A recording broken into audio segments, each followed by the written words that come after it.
You know what we're really good at? That nobody has to give us any kind of training. I'm talking about from birth on. Complaining. We have mastered the art of complaining. When we hungry, when we too hot, when it's too cold, when it's too. Like we have mastered letting it be known, letting our requests be known. But most so letting it be known when we're uncomfortable, when something's happening and it's undesirable. We have mastered that. And what we don't realize is that we have become the masters of complaining. When's the last time you just been grateful? Let's get into it. But before we do, go ahead and like this video, subscribe to this channel, and then we are going to get into it, okay? Okay, go. Like, subscribe, go.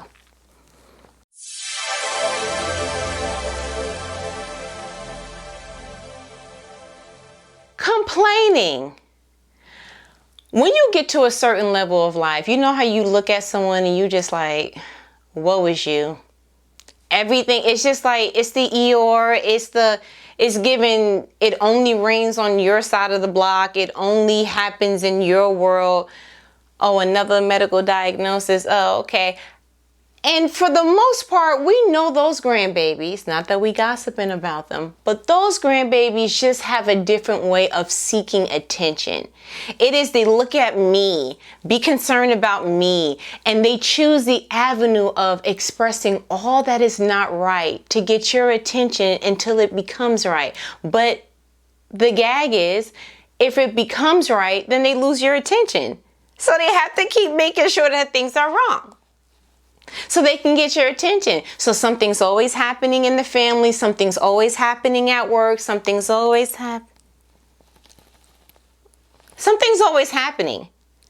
But if you're always giving an ear to it, then you are fueling the things that are always happening. You see what I'm saying? Like there's a intersection here. Your ear and the something happening equates to bink. They got what they needed. You filled their tank. That's the fuel that was needed to get the car to another complaining station. But here's my thing. I looked at, and I don't know if you looked at this as well. I'm going to try to say this without getting emotional. And when I mean emotional, I mean irritated, because the Israelites, okay? It hits different when you see, bro, you had God in the way that people are praying they had God, and that's what you did with it. It is the OG fumbling of the bag. They fumbled beyond the fumbleation. Okay, that's a word today. But they did exactly that. Watching how God went ahead and just literally gave them all that favor. You ever seen somebody in a relationship, you don't even know how blessed you are.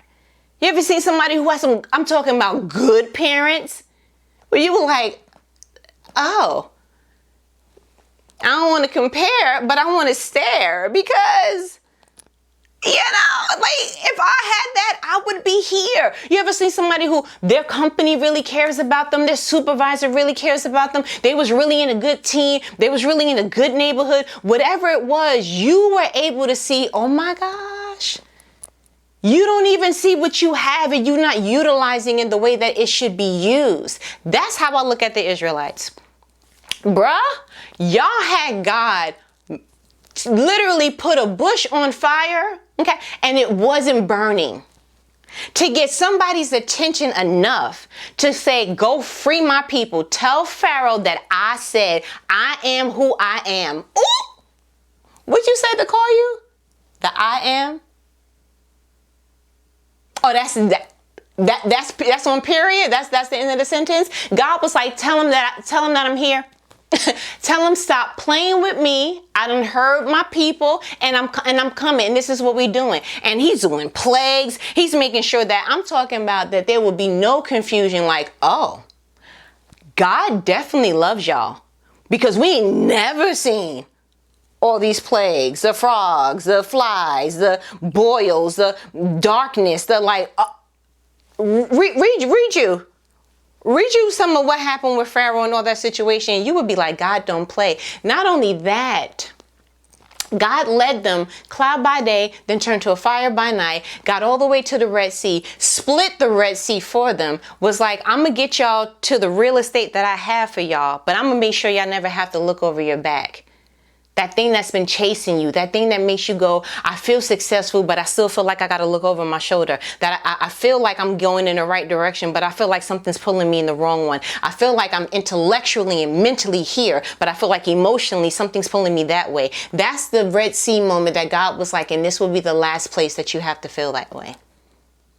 So when I split this Red Sea and that thing tries to follow you, that same thing that's been following you on the fields in Egypt, the same thing that followed you through the wilderness, this thing won't follow you across the Red Sea. Because this time, when Pharaoh went ahead and tried that, the water went back and Pharaoh drowned and died. And one would think that if nothing else, that would have been the solidifier of like, God don't play about me. God don't play about me, and I am so grateful. And to just have at least a little bit of gratefulness come up and be like, listen, I have never known you to feed anyone manna. I have never known for you to split Red Seas. I've never known for you to go ahead and set a land aside for your people. I've never known for you to do all those plagues to show your power. I've never known for you to outdo yourself in this way. I'm going to go ahead and say it in case no one has ever said it. I'm grateful. I see what you're doing. We don't deserve it. That level of gratefulness, I'm sure, I didn't inbox him yet, but I'm sure God is up there like, that's the kind of thing that makes me want to go extracurricular. Like, stop playing with me. Don't let me look down and found favor in anybody. The last time that God looked down and found favor in someone, Noah, he was like, you know what? I'm going to build a whole different world for you, bro. Like, I don't know if you want... Get you some fine favor in me, Lord. Because that's the kind of lifestyle I'm trying to live. But my thing is like to really kind of like make us look at, are you practicing gratefulness? Do you have a lifestyle that looks like, bare minimum, verbally? Do your words look like they're documented in heaven, but when read back, it looks like gratefulness? When I was reading Psalm, I saw how David was just like, the Lord is my shepherd, I shall not want. He leadeth me down. It was like, bro, that was I could tell why God was like, that's a man after my own heart. John can continue to say he the disciple that Jesus loved, but David, that's the man after my own heart. Because when you read the Psalm, you're reading someone that's really illustrating his heart for God. You're reading someone that's showing he has a commune with God. You're reading someone that literally is like, this whole world can go. I just want to have a connection with my dad. And so you start to look at his ways and his verbiage and all these things. And you're like, I can tell by the way that you're speaking, by the way that you're expressing, that you have a love for God. The way that you speak and the way that you express, that to show that you're grateful for the lifestyle that God has given you, for the protection that he's giving your family. Not that you could have it could be way worse, but that you really can look at, man, how blessed am I? Because even prior to possessing the land, the Israelites could have said the same thing. How blessed am I that God did all that he did to free us from Egypt? How blessed are we that we literally have been in this wilderness and none of our clothes or shoes were worn down? How blessed are we that we didn't all get here, because it was almost 1 million of them, okay? At least 600,000 of just the Israelites, and other people went with them. How blessed am I that we haven't starved out here?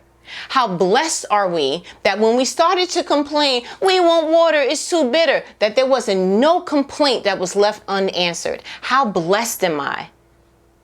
Much like the Israelites, sometimes we don't even view a blessing unless it's big.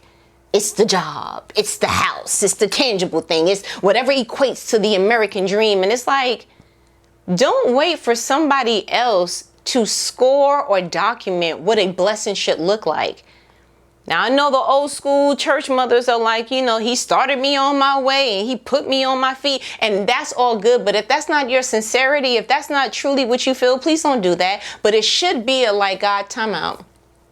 I'm going to take a moment in this moment to say there was once a time that I was nervous about paying my bills. And even if it's still not where I want it to be, I'm thankful that you gave me the opportunity to make enough to cover some of them, cover most of them, cover more than I did before. God, thank you that around this time last year, I felt like, thank you, God, that this time 4 years ago, when's the last time you just stopped and was like, oof, I'm grateful.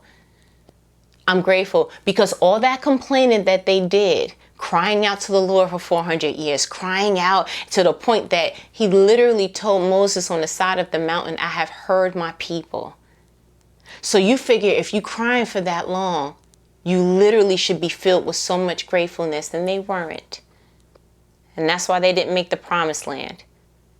And so my challenge to you is just to live a life that as you're being viewed, as God is literally watching your life unfold with you, that you actually obtain a posture of gratefulness. Lord, I'm glad that anything that I listen to, for some reason, I just feel like you're speaking directly to me. That out of everybody on earth, no matter where I'm at, you find me and you care for me and you do this thing that only you know what inspires me. Only you know what comforts me. Only you know. And I'm so intricate and so complex, but yet you're such a loving God because you know exactly what to show me, exactly what to have someone say to me, exactly to what song to come on, but you know exactly what I need to be comforted. Don't you think that deserves some gratefulness? So, don't let me go ahead and get in the way. But I think starting today, that matter of fact, let's just do it now. Let's say it together. God, repeat after me. God, I'm grateful because you did it for me and you didn't have to. And I recognize that.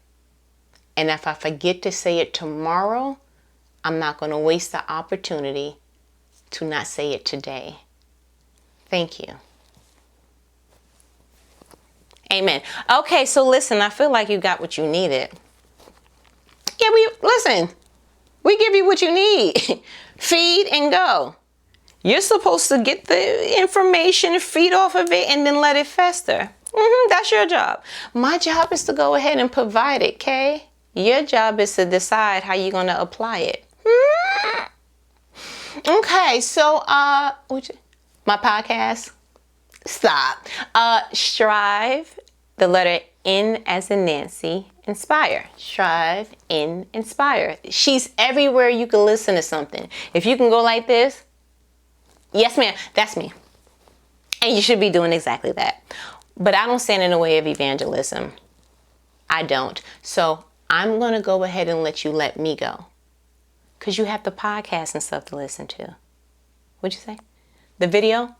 We do them every Thursday, you and I, when we have these conversations. But listen, for the YouTube world, real quick, like the video, subscribe to the channel, share it, comment, do all the things that YouTube says, hooray! Because it actually gets it to more people. I don't know what it really does, but I just know that people be saying to do it. So I'm just, it's just pressure, but no pressure.